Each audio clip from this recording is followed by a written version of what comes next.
What is going on, you guys, and welcome back to another episode of Natural Hair and True Crime. If you guys are new to my channel, by the way, I know I sound so raspy. Jesus, I don't know why.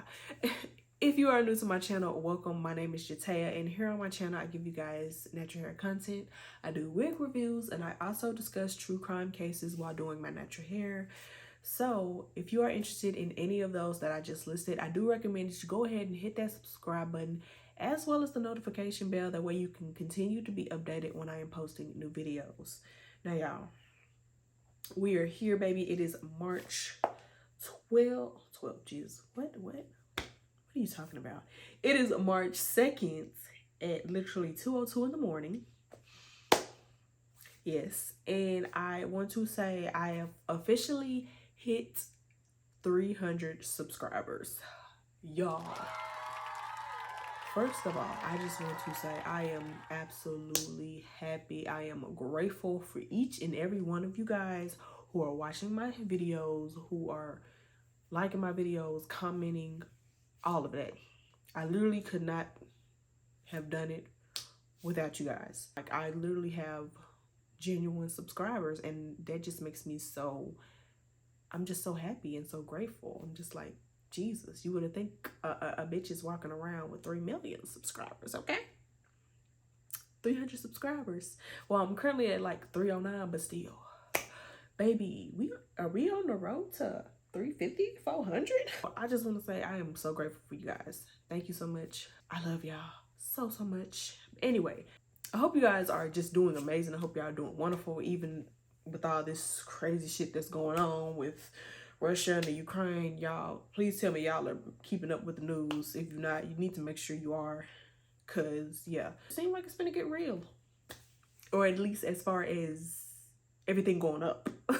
Besides that, though, I hope y'all are doing good. It seems like I haven't heard much on COVID, so that's always a plus. Thank goodness. So now on to a serious note. Okay, so as I continue to grow, I know I've been focusing mainly on cases that are like already solved and kind of like old. I am trying to push towards more recent cases that are, you know, still pending investigations and pending trials and things of that nature. So in the future, I want to make sure that I at least try to focus on cases that just haven't really been talked about, haven't gotten a lot of attention, and just a voice. They need a spokesperson, or just it needs to be heard. I only have 300 subscribers, and I know it's not obviously it's not a big number, but any type of attention is attention and can be helped, because my 300 subscribers, y'all can go on social media and y'all can share with y'all's thousands, 10,000s of, you know, friends, family, followers, etc., or whatever. We don't think it's important, but it's definitely important. With that being said, so in today's episode of Natural Hair and True Crime, I will be discussing the case of Lauren Smithfield.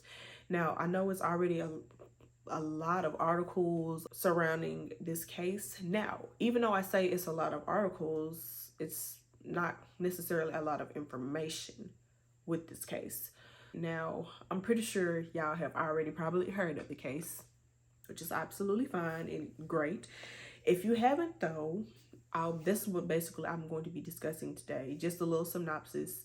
I mean, you have this Black, beautiful 23-year-old woman who is found dead in her apartment. It actually is reported by a 37-year-old white man who was supposed to be like a first date from a dating app, called the police stating that she was unresponsive in her apartment. And with all of that going on, is not even a primary suspect in her death. If you're interested in listening about the story and listening to what I have to say about the story, then make sure to go ahead and stay tuned, because yeah, we are finna go ahead and get into this case. I have been thinking about this case, and it's just like, because there's not a lot of information, I don't know, I'm kind of all over the place with this case. I don't know what's going on, and I'm a little frustrated that I don't know, so I'm over here trying to brainstorm, come up with theories in my head of what possibly could have happened that night. But we're gonna go ahead and just talk about it today. And yeah, once again, if you guys are interested, then y'all already know what to do.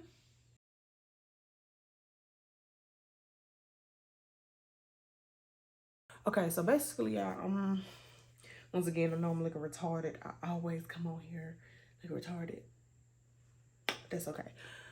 But yeah, so I'm gonna be just taking down these plates in my head, and we're gonna just go ahead and get right into this case. So today's case is taking place in the location of Bridgeport, Connecticut in 2021. So we're talking about Lauren Smithfields. Lauren was born January 23rd of 1998, and she was born the daughter of Shantell Fields. Now, I want to say, I know she has some brothers. I don't know how many brothers, but it was said that she's actually the only girl within the family. According to her mother, Lauren was a very sweet girl who just loved family, very family oriented, loved friends. She enjoyed makeup. Lauren was the type that when she walked into a room, it instantly lit up. Now, as far as what we know, she was going to school to be a physical therapist. So Lauren and her mother, they were very close, right?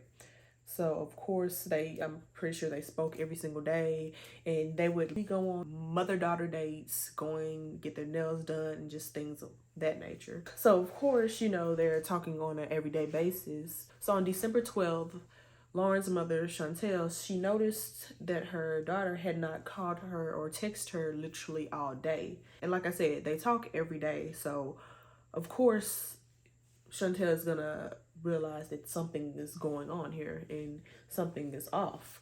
So she ends up texting her, asking was she okay, and to please let her know. And she never got a reply. So I assume she kept texting, calling, wasn't getting any response from Lauren. So December 13th rolls around, and Shantell, she tells her son that, hey, Lauren's not answering her phone. I think I need to go over there and check on her. So her and her son go to Lauren's apartment, which was located in Bridgeport, Connecticut.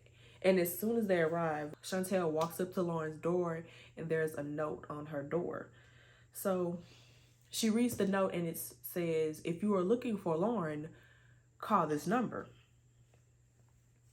So at this point, I can only imagine what Shantell is going through. Her daughter's not answering the phone. She pulls up to her apartment, and there's a note saying, if you are looking for Lauren, call this number. So I can just assume she is literally just like full of anxiety and probably a nervous wreck if she's not already. So she ends up calling the number, and it actually ends up being the landlord. So the landlord comes down, explains what is going on, and unfortunately, he tells Shantell that Lauren had passed, actually, well, yeah, you might as well say a day ago. She had passed December 12th of 2021. Now, y'all, as I can only imagine, of course, like I say, I'm assuming Shantell, she's just gotten the news that her daughter is dead, and literally nobody has contacted her.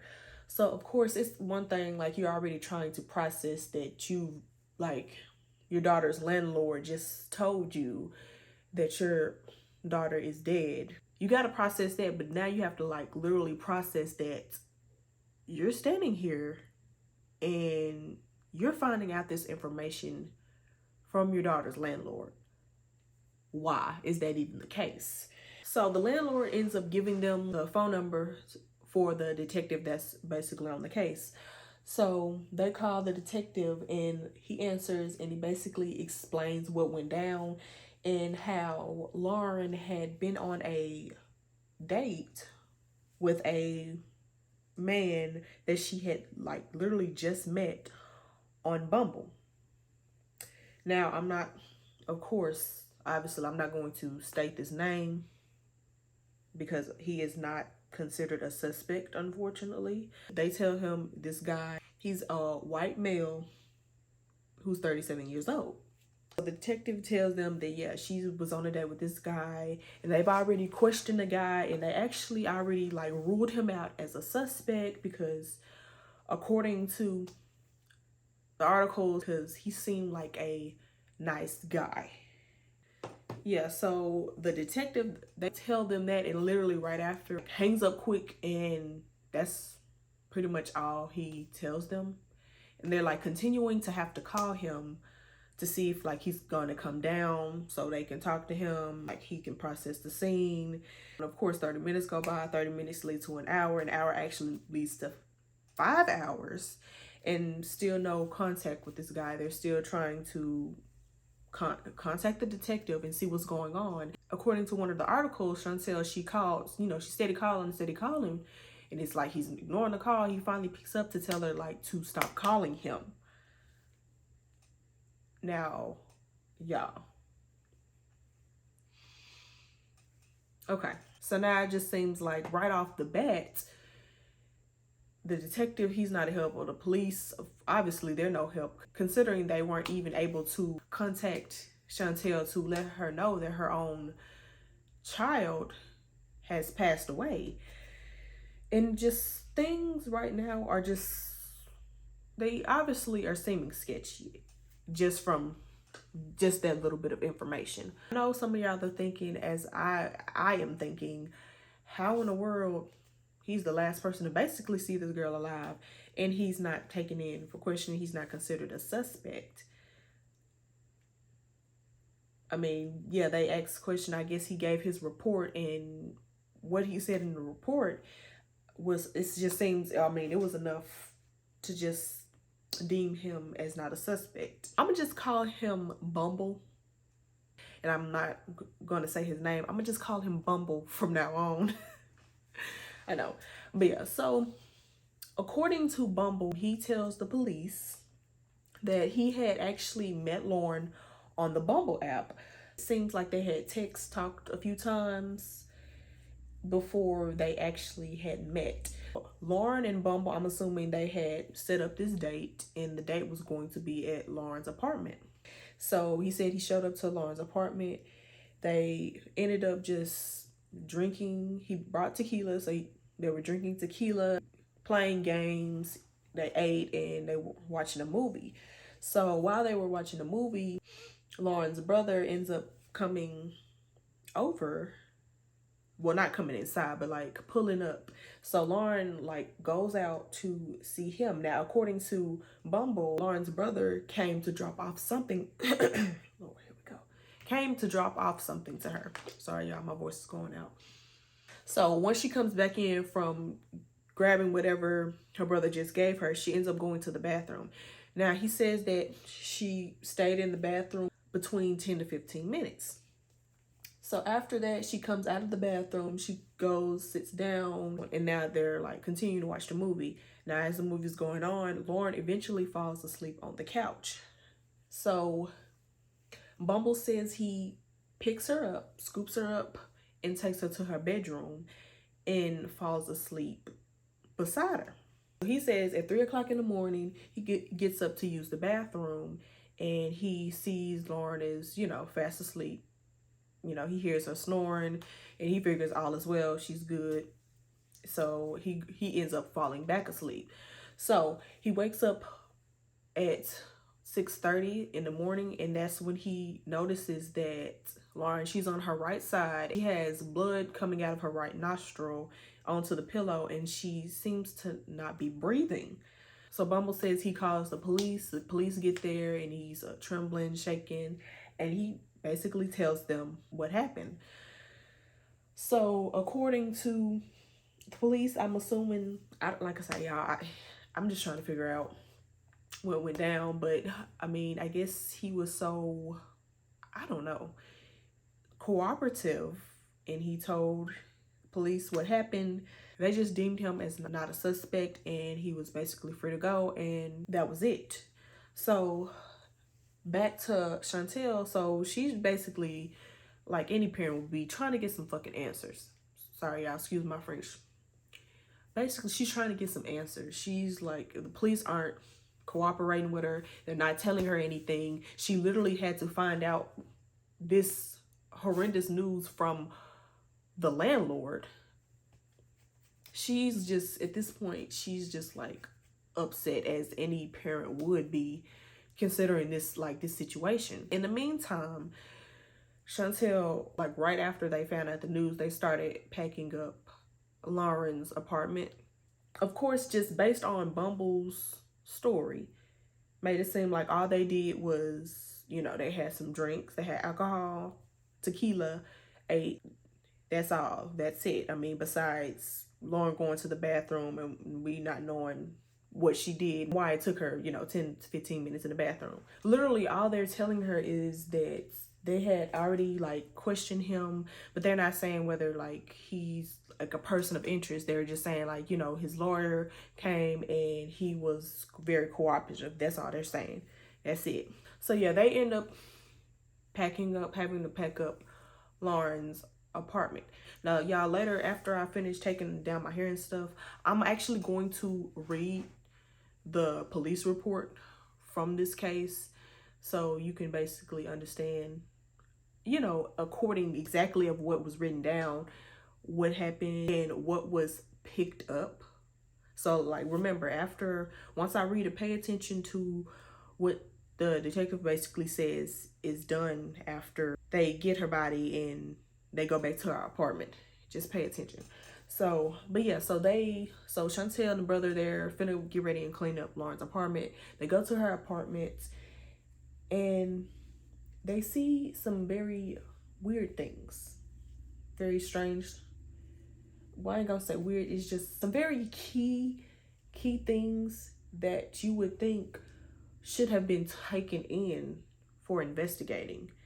So what they find at the apartment, they find a pill on the counter. They found lube and they found a condom with semen in it. Okay, but mind you, like I said, Bumble, according to his story, didn't say anything anywhere in that he and Lauren had sex. So, okay, why is this condom here? Because, I mean, you gotta think, hopefully she didn't invite this man to the apartment and just got a used condom laying around. But yeah, anyway. But yeah, so they find a used condom, and they also, as they enter the bedroom, they find bloody sheets. After seeing that, of course, Shantell literally just has a breakdown. Like, can you imagine having to already pack up your daughter's things? You go in and you see all of this key evidence that you shouldn't even have to see. Had the police department done their job and did a thorough investigation and took all those things in for evidence. But anyway, she finds that, and of course she immediately called the detective with this, and she's saying that they had all this evidence here, all this key evidence is at her apartment. And of course she's asking, why has this not been taken in for investigation, this and that. And of course, it just, at this point, it just seems like the Bridgeport Police Department aren't doing their job, obviously. And it's just like they have to, it seems like you have to press them or complain to them or call them, constantly harass them for them to actually do their jobs, it seems like. Cool. I assume they finally take the evidence in, but yet still don't know what's going on with that.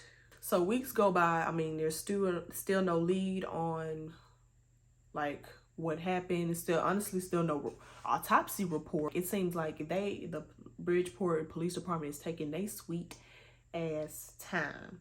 Okay, they ain't in no rush to figure out what happened, what went down, besides what Bumble said in the first place. I mean, all this time's going by. The case doesn't get a lot of, it gets exposure, but it doesn't get a lot until friends, family start posting on TikTok, and Cardi B actually ends up taking notice to the case and tweeting about it, I want to say. When after that, the case definitely started to take off as far as people getting to know, like, what happened and what went down. and trying to figure out what happened to this girl. So eventually with all of that, I mean, all these people are like demanding them to get on and like figure out what's going on. Finally, they released the autopsy report. So they said the cause of death was acute intoxication. It said that Lauren had antihistamine or promethazine, hydroxine, and alcohol. So all of that was in her body. Now, of course, you know, taking all that medicine on top of drinking, and it sounds like she was drinking a lot.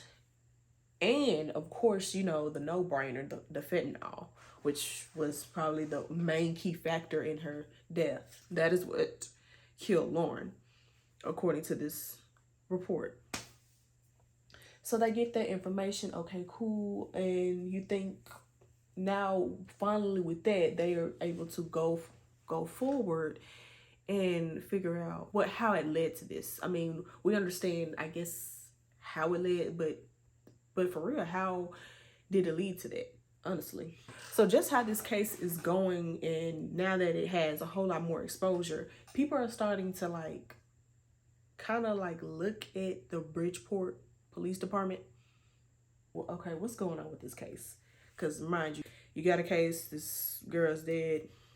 The last person seen her alive is not the main suspect, especially since, I mean, he barely knew her. Mother has to find out about her daughter's death through the landlord. Mother is trying to get answers, and it seems like the Bridgeport police department is not trying to help her. The main detective on the case told her not to contact him anymore. They barely give answers. So of course everybody's like looking at this case like, okay, what's going on? Something is not right. Something is suspicious, okay? It's suspicious, and y'all need to get to the bottom of it.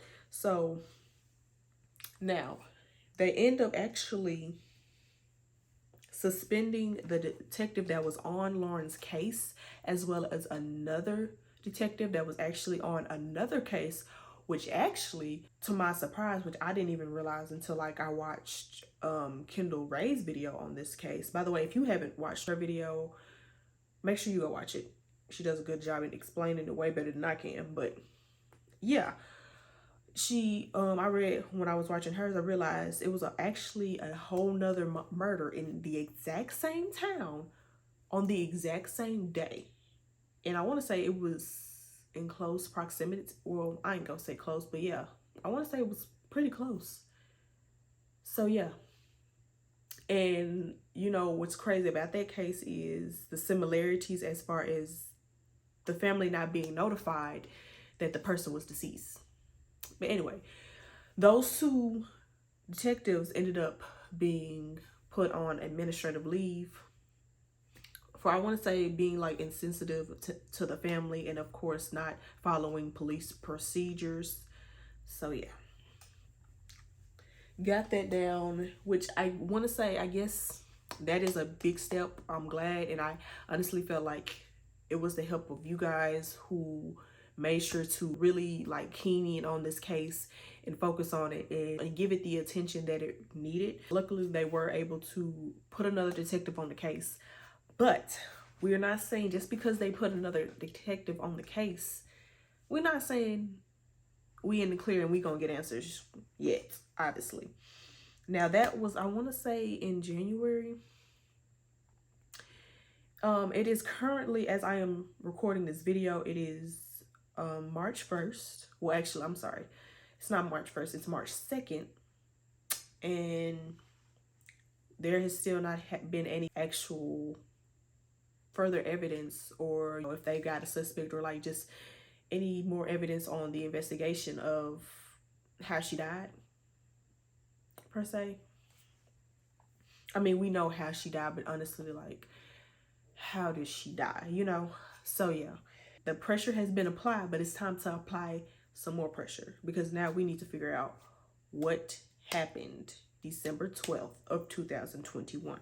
Yeah, I mean, honestly, me researching this case, looking up this case, I just wish it was a lot more information, but unfortunately it is not. I mean, But you got to think, and probably a big reason why this case has been publicized the way it has is because of how it went down. I mean, you have a person, you know, a 23-year-old black woman goes on this date with this 37-year-old white man that she met on a dating app. Okay, cool. But yeah, she meets him on the dating app and she's dead. Like, what? Like, it doesn't make sense. I mean, y'all drinking tequila all night. I don't know. This just doesn't make sense. Now, this is what I was thinking. Honestly, anytime I think, and you know, I hate to think like this. I'm not saying this is always true, but age differences, just because of the situation, how it looks to me, I'm calling it. I could be wrong. But like I said, this is just my opinion. This is just me trying to brainstorm of different possibilities, different theories, I guess you can say. I mean, this situation, it really seems like it was like a sugar daddy, sugar baby type situation that went wrong. I could be wrong, but like that's the vibe I'm getting, y'all.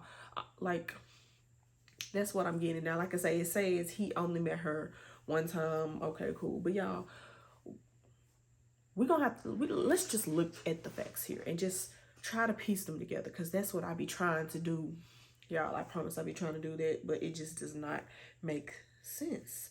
But okay, I just try to, and that's probably another reason my problem is, because I try to like compare how I think for, you know, versus somebody else.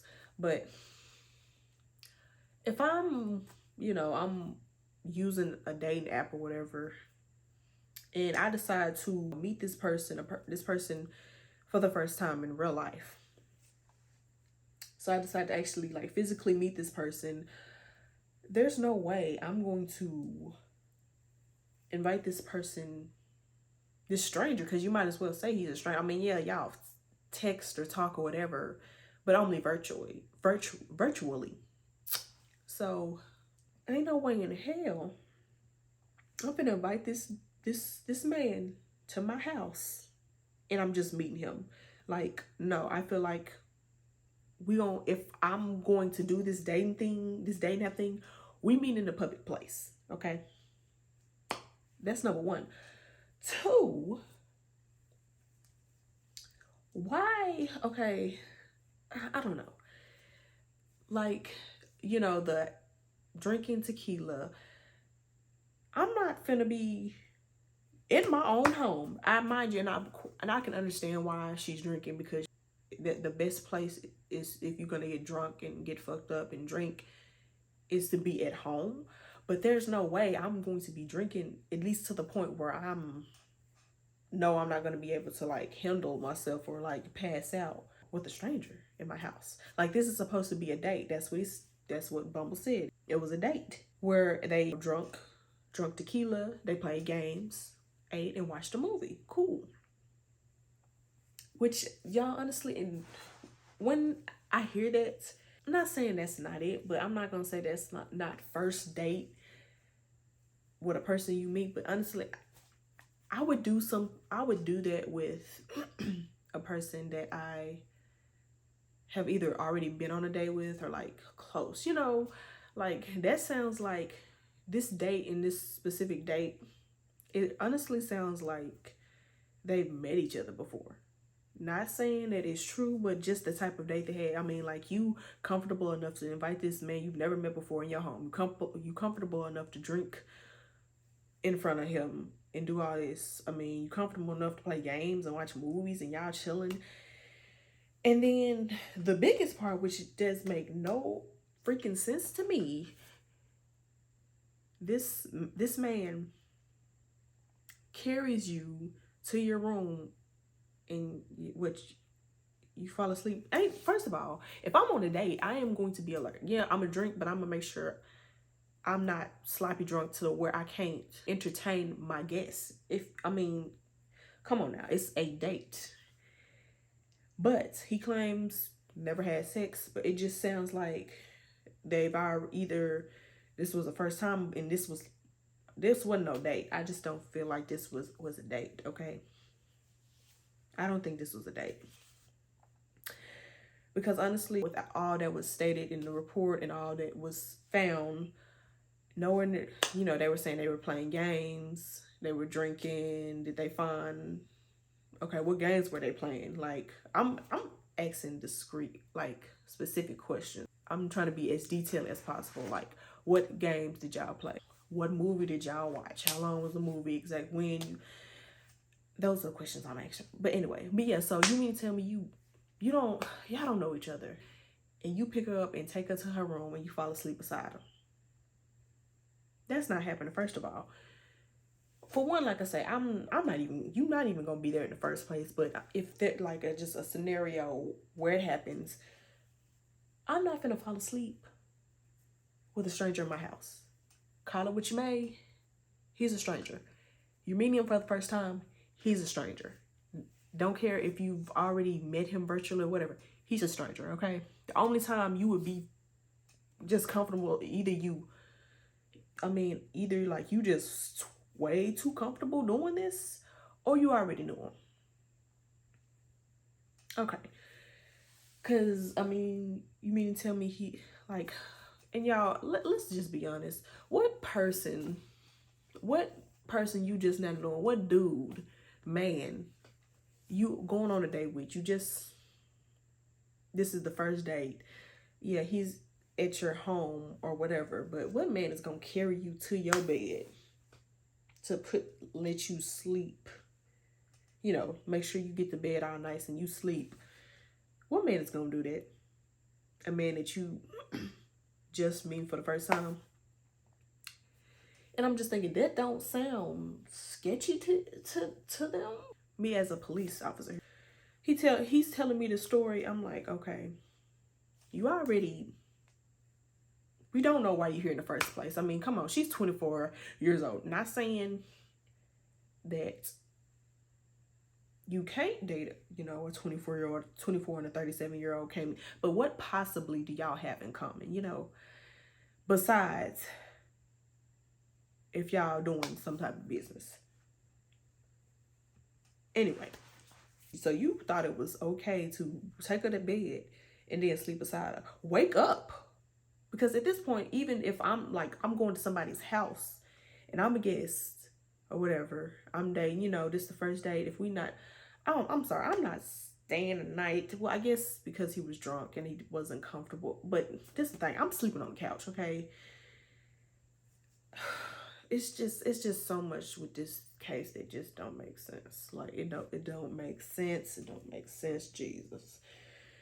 Anywho, now in the report you claim that her brother pulled up and gave her something, but actually, according to the brother, he didn't give her anything. He was actually coming to pick something up from her, which I want to say in the article I read that it was supposed to be clothes.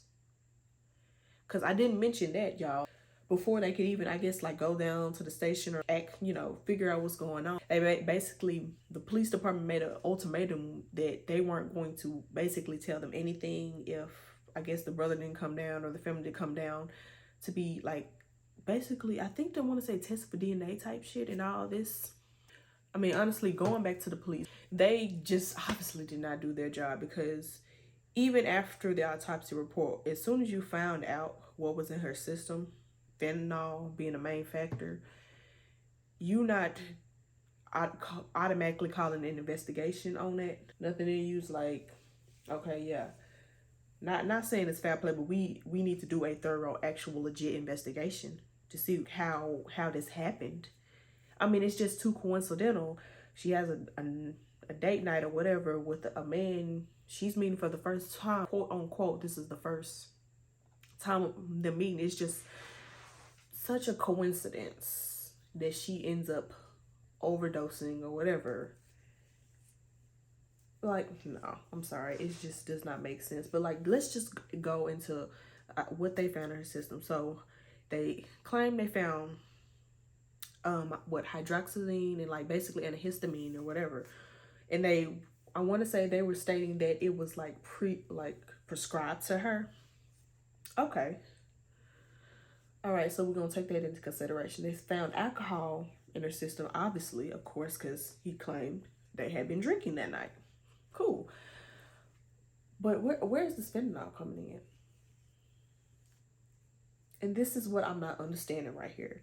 Shantell and the family, there's private investigator said antihistamine is a drug where it basically like it causes you to be drowsy, sleepy. So why would you take that knowing that you're on a date and you know you have somebody to entertain, so you want to be up, you don't want to be asleep. So why would you take that drug? That literally does not make sense. The fentanyl, that's my biggest question. Where did that come from? And like I said, they have yet to, and I don't even know if they ended up taking in that for evidence, like the drinks. I mean, because I'm pretty sure they had to have cups or drinks or whatever. The cups or the drinks, glasses, whatever they were using, they didn't take that in to like kind of scoop to see if they had fentanyl in it or like what any other drugs. Because y'all, another thing I've been thinking, like I say, I be trying to think of just different avenues, be trying to think of different possibilities, different theories. You know, according to Bumble, she was in the bathroom 15 minutes, but she had previously, quote unquote, received something from her brother in the bathroom 15 minutes. Okay. Like, we making assumptions that she did something in that bathroom for between 10 to 15 minutes. Okay. So we can also honestly make an assumption that who's to say, because I know a lot of y'all like, how would he be able to slip some drugs, or what if I'm a situation where he was trying to like drug her? Not saying that that was the attempt. I'm just thinking of different avenues of different possibilities because we don't know, because of little known on this case and little evidence that is being investigated right now. But what if during that 15 minutes that she was gone or whatever, or in the bathroom, who's to say he didn't pull up some more shots and possibly slip some or made a little concoction? Because that was another thing. They weren't just taking shots. They soon moved on to mixers, you know, cocktails or whatever they said. But it wasn't just straight shots. They moved on and they were also started drinking tequila and mixed with other things. Who's to say? And while she was gone, he making, oh yeah, I'll make us some more drinks, you know, and mixed on a little something right up on in there. Not saying that it happened. It's a possibility though. It's hard for me to think of how it happened. She doing it by herself and alone. It's just very difficult for me to see that. Not ruling it out that it's not possible though, if you know what I'm saying. According to him, she was in the bathroom 15 minutes. Hell, who's to say she was even in the damn bathroom that long, or if she was even in the bathroom at all? This is just according to him. But of course, nobody was there but Lauren and him. So all we can do is take his word. And that's what's sad in this case. What I do know is they deserve a thorough and a legit investigation on what went down. They need to take every single thing in, which of course now, like Shantell was stating, that it was basically too late, because for I know some of the evidence, if they didn't take it in right there, it was too late because they had, of course, tampered. They were moving stuff. They were cleaning out her apartment. So it's probably difficult. But what I'm going to say is it wouldn't have been difficult if they would have did their job the first place. I'm going to read the report. I'm gonna go ahead and take these down off camera. I'm gonna come back. I'm gonna read the report to y'all so y'all can get an understanding. I'm not gonna read the whole report, but like the important factors that I want y'all to pay attention to, so y'all can see something that is going on with the Bridgeport Police Department.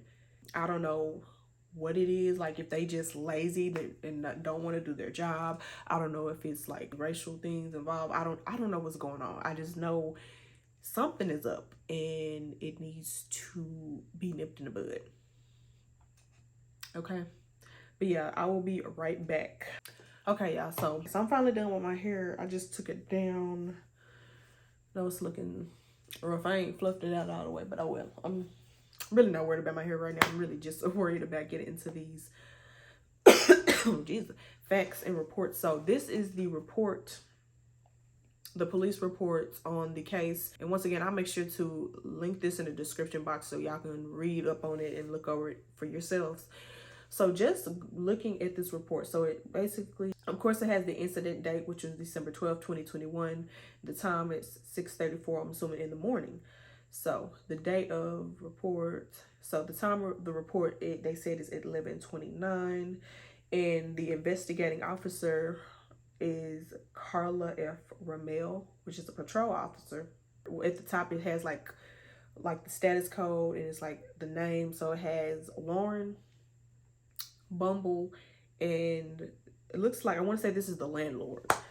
So then below that, it has basically like the items that were taken in for evidence at the time, and it shows they had money, took in a MasterCard, a key, a passport, and a cell phone. Okay, so go ahead and just reading straight from this. It says, upon arrival, a knock on the door was answered by a frantic man, later identified as Bumble. He directed me to the rear of the apartment to a bedroom. There I observed a young adult black female laying on her back on the floor. She had dried blood in and out of her right nostril. She did not appear to be breathing. He told me that the person on the phone instructed him to do chest compressions. He picked up his phone and asked if he should keep doing them. He was trembling and visibly shaken. The call taker told him to hang up and speak with me. I told him the medics were on the way and the sirens could be heard in the distance. I asked what was her name, and he replied, Lauren. When asked for her last name, he said he wasn't sure, but her Instagram page says it is Smith. He stated that he has only known her for 3 days and came here for the first time last night. They met on the dating site Bumble. Fire and medics arrived on scene and began life-saving efforts for Lauren. When asked, Bumble stated that after meeting on Bumble, he found that they had a mutual friend via Instagram and they began to chat there. She invited him over for a date, asking him to give her $40 to get her nails done. Okay. And to bring a bottle of tequila. He said he arrived at her home at approximately 21:30 hours and tried to contact her via an Instagram call twice, but she did not answer. He said that he does not have any direct contact for her, cell phone number, etc., and only ever contacts her via Instagram. Okay. Now, I'm going to pause right there. So, according to this report, like, he's only known her, based on one article, it was saying, like, you know, of course they met on, not met, but like they texted on Bumble, and that's like how they met, and they texted for like what, 3 days or before they met. Now, not saying that I guess after they met on Bumble, like they then started deciding to contact through Instagram, but it's just like the way it seems in this report, he was like he's always just texting her on Instagram. Okay, anyway. Thinking he was stood up, he left. Lauren called him to come back a short time late, saying that she didn't answer his call because she was putting on her makeup. He went on to say that they began drinking shots of tequila and Lauren became ill. She went to the bathroom to vomit and was apologetic when she returned. Then they decided to drink the tequila with mixers. That's what it was, mixers. Now, if she came back from saying she was fucked up, we're not fucked up, but ill, why would you continue to drink? Even if she was like, nah, I'm okay, let's keep drinking. Nah. Obviously, you can't handle your liquor or whatever is going on. We're not going to keep drinking. But anyway, besides the point, back to it. Sorry. They played some games, ate some food, and started to watch a movie. Lauren was texting with someone and then told him her brother was going to be dropping something off to her. She went outside for a few minutes. He never saw the brother. When she came back in, she went straight to the bathroom and she stayed in there for approximately 10 to 15 minutes. He thought it was odd, but didn't feel it was his place to say anything as he didn't know her that well. They continued to watch the movie and finished the bottle of tequila. Lauren fell asleep on the couch. He carried her to her bedroom and laid her in her bed. He then lay down next to her and fell asleep. He woke up at approximately 3 o'clock to use the bathroom and Lauren was snoring. He woke up again at approximately 6:30 and she was laying on her right side. Blood was coming out of her right nostril onto the bed and she was not breathing. That is when he called 911. So the AMR medic pronounced her dead at 6:49. He told me that she has been dead at least an hour or more. Bumble gave a written field statement as to his account of the events of the evening. I notified Sergeant DeBarrow and requested the Detective Bureau supervisor to be notified via dispatch. Sergeant DeBarrow arrived shortly thereafter. I contacted State Medical Examiner Jacqueline, I don't know how to pronounce her last name, y'all, at 7:04. I found a U.S. passport identifying Lauren as Miss Lauren Smith Fields, male with the same name, a MasterCard with that name, and $1,345 in cash. There was a cell phone on the couch, Bumble identified as Miss Smith's phone. There was also some mail to Miss Stephanie Green and Mr. Brian Green. Now, right here it says, I made contact with Mr. Hector Torres. He is the landlord and lives on the second floor. He said that Smithfields has lived there for almost a year. He knows that her mother stops by occasionally, but he does not know her and has no contact information for her. He was issued a complaint service form and asked to give it to Miss Smithfield's mother the next time he sees her. Detective Cronin gave Mr. Torres his contact information before he and Detective Sergeant Morales left the scene. So now right here it says, after the body was removed, I located a key that fit the front door lock. I made sure all windows and doors were secure and all lights were off and locked both locks on the front door when I left. Miss Smithfield's money, key, passport, MasterCard, and cell phone were all turned into the property room for safekeeping further investigation. So that's pretty much the gist of it.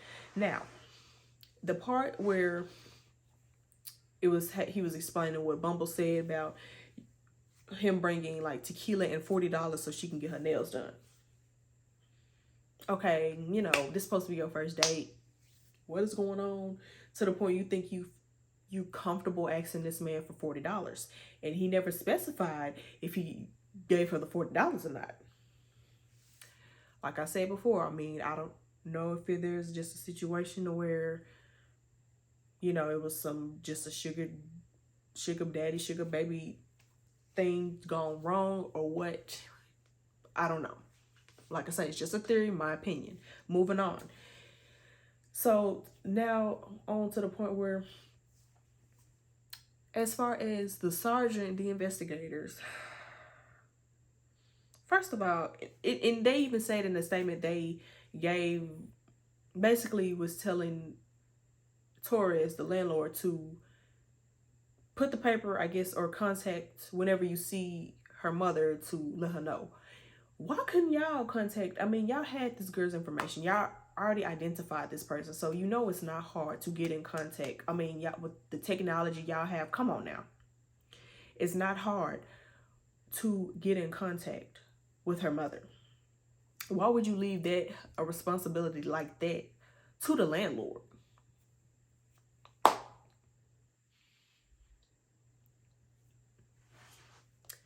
Okay. Now, like, of course, like I said, the part about, you know, the mixers, which I had already went over that, you know, why in the world would you continue to drink and the girl is ill? Even if she's like, oh, it's okay, I can still drink. No. Then the part of him, he gathered all her keys, a passport, MasterCard, all that. You got all that and took it in for to hold and for investigating or whatever, but you didn't take the condom with semen in it. You didn't, the bloody sheets. Better yet, how you gonna lock up, shut off all the lights, make sure the windows was locked, and lock the door as if it's your house?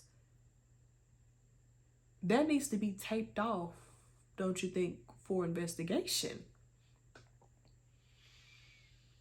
Like I say, it's a lot of sketchy shit.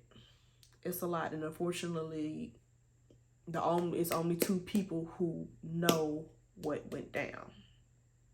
Okay? Only 2 people. And like I say, I've heard in the past that just this police department in general is just, they just be on some sketchy shit. They already have a whole nother murder, same town, same time, same day. Well, not the same time, but same day. Same situation as far as notifying the family and doing a thorough investigation on what happened. They need to do a whole nother autopsy report, because just with that evidence as far as finding the condom, even if he stated that they didn't have sex, you couldn't check to see, you know, had there been any type of sexual, any type of intercourse around that time. Not even saying it's from him, not saying it's his condom. It's just so many things that we can think of, but unfortunately we don't know. All we know is she had drugs in her system along with alcohol, but fentanyl was a big factor, honestly. That's definitely what killed her. But I'm just like, where did this fentanyl come from? According to her mother, Lauren, she lived a very healthy lifestyle. Like I say, she was going to school to be a physical therapist. She had a plant-based diet. So, you know, usually a person with plant-based diet made sure to maintain their physique, made sure they were healthy. They not doing no drugs. Or no drugs like that. I feel like every detail would help in this case, even like the smallest one, because I'm over here thinking like, what games did y'all play? What movie did y'all watch? What exactly did y'all eat? You know, it just really doesn't make sense. All I know is, luckily this case has gotten a lot of attention, and hopefully we can continue to push that forward in making them solve and figure out what really went down that night. I feel like every family deserves closure. And honestly, what they put her through, we're not saying this dude is guilty, but just the way y'all played it, just the way the police department just was so uncooperative, just insensitive to the case. It's difficult to think he wasn't. Like, I hate cases like this because it's like, it's not enough information, and the information that they gave us is just very sketchy, okay? Very sketchy. But yeah, if y'all have any more updates on the case as of today, March 2nd, please make sure to let me know. If you want to help in any way, the family actually does, I want to say, have a GoFundMe. I think they're trying to raise $100,000 towards this investigation. So if you are interested in donating to this GoFundMe, I will make sure to also link the GoFundMe down in the description box. Also, if you would just continue to keep an update on this case, continue to not forget about this case, because this case is like this, that sometimes you think you have a good start, especially when you get rid of like the main corrupt people on the case, but this can easily like die down and nobody even think about it. So what I say is just to make sure to continue to bring attention to this case, as well as many other cases like this, or even not like this, just many other cases that you know need to be brought to my attention. Now, speaking of bringing to my attention, as I am saying that, of course, there are so many cases that I want to, especially like this happened recently or just in a couple years, that haven't really gotten the exposure or the attention that it really needs. And I know I don't have that big of a following yet, but if y'all have a case that y'all feels needs attention, it's not getting enough attention, please make sure to feel free to fill up my comment section with it. If you have a case you want me to do, please make sure to link it down below, and I will definitely do my research on it. Honestly, that's all for this video. Please continue to keep Lauren's family, Shantell and her sons, in y'all's prayers, because I can only imagine, you know, a bright, beautiful girl, 23-year-old, literally, well, 24, would have been 24, literally the same age as me. Can you just imagine? Like, have your whole life ahead of you, going to school to be a physical therapist, being an influencer, doing what you love, and literally seems like stripped away. Y'all just stay away from drugs. You know, I mean, I'd be crazy to say stay away from alcohol because I know I like me a good drink every now and again. But as far as drugs and these pills, if it's not prescribed, please don't be taking them. Please make sure to watch your surroundings. You going out, you drinking, watch your cups. Fentanyl is a very serious drug that has killed probably millions. As I'm making this video, I don't know the statistics. I'm not gonna act like I do, but somebody is overdosing on fentanyl. Please just pay attention. And another thing, if you are on these dating apps, please don't have your first date be at your house or the other person's house. Go to a public place. Okay? Just want to put that out there. Yeah. So that is pretty much all for this video, you guys, today. Thank you so much for liking this video. And once again, you guys, thank you so much for 300 subscribers. Y'all are literally my babies, my supporters. Like, y'all really F for me, and I really F with y'all. I appreciate y'all so much, and I appreciate y'all taking the time to listen to these stories, helping get awareness out there. Hope you guys have an amazing rest of the week. Remember what I said, y'all. Just be smart. Make smart decisions. Just be careful. I mean, I know I can say that all day, but just please be careful. So I love you guys, and I will see you in my next video.